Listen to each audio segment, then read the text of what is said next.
Back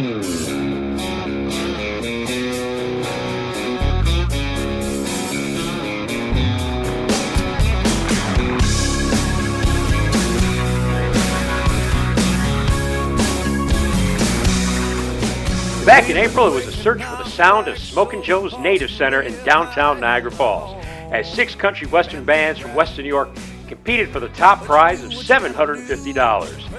In competition that night, the Heenan Brothers. North of South, the Hootz, Alison Pepitone Band. Second time around,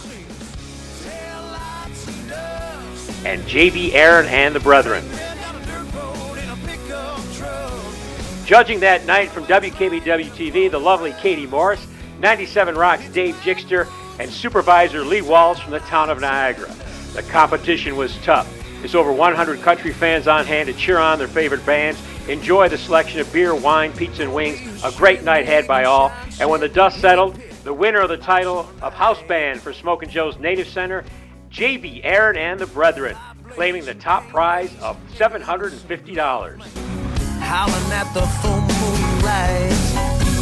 We'll crack some Hank up the gin, hang out with all our riding friends, get the feeling alright. Finishing in second place was the Hootz from Franklinville. They claimed the second place prize of $500, and it was the Alison Pepitone Band taking home third at $250. A great night at Smokin Joes Native Center. Stay tuned for more exciting events coming to that venue soon. It's back.